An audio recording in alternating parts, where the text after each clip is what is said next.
My name's Kathleen Rea, and I'm an Associate Professor of Management in Monash Business School.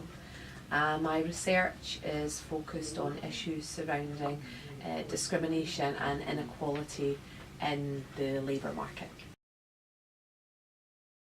So sexism is either the conscious or unconscious bias that individuals have that make you differentiate people on account of gender.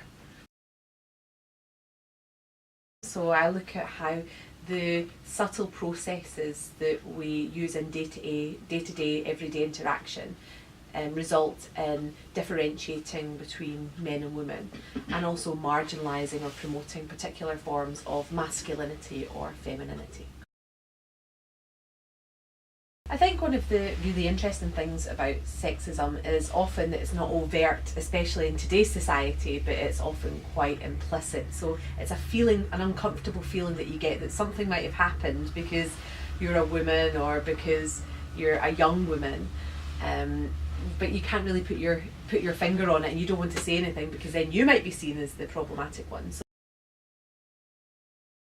gendered ageism is when you have social perceptions surrounding gender, so being a woman, correlate with social perceptions surrounding age, and they come together and manifest in particular ways.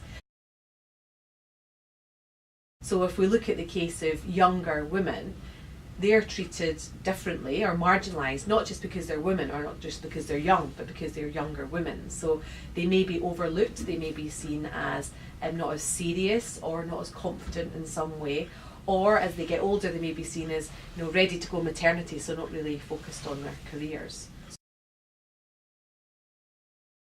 Oh, that's the $1 million question, isn't it? I mean, I think you've got to put it in context and say I think things are really a lot better than they were compared to, say, our parents' generation.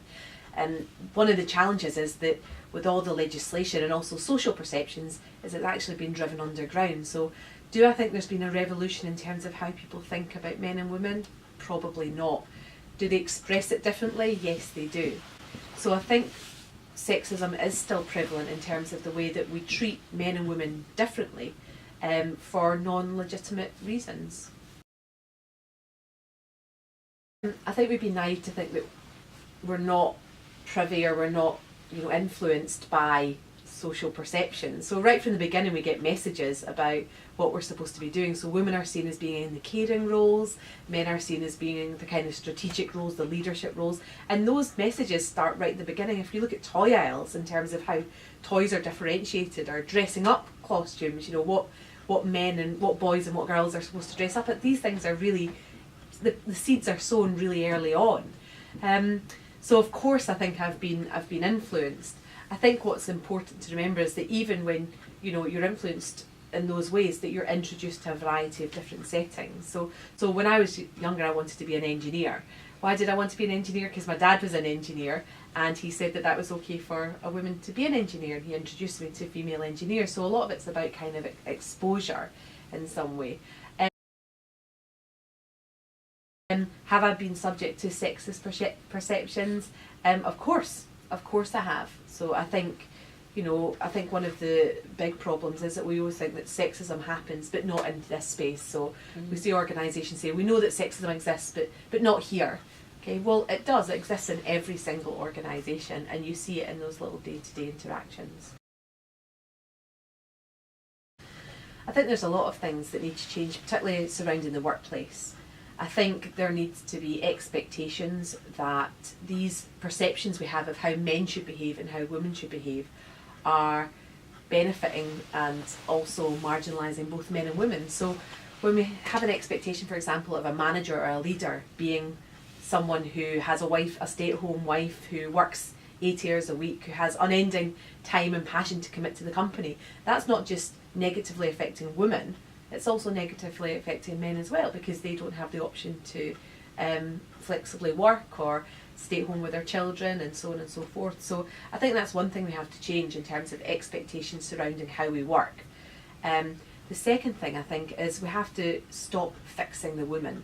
So the idea of fixing the woman is that this is, if only girls would work a bit harder, if only they would behave a bit more like men, if only they would be a bit more pushy, You know, this is all about fixing the woman, when in fact we know that sexism is a structural and cultural and societal issue. So this is not the problem of women, they're the ones that are affected by it, but everyone has responsibility to treat everyone as humans. I hope that's the case. That would be fantastic, wouldn't it, that if that was the case, that, you know, we were in now a gender equal society. I think there is generational issues there in terms of the way that sexism manifests, differentiates across generations. Unfortunately, what we find is that sexism still manages to manifest in particular ways across generations.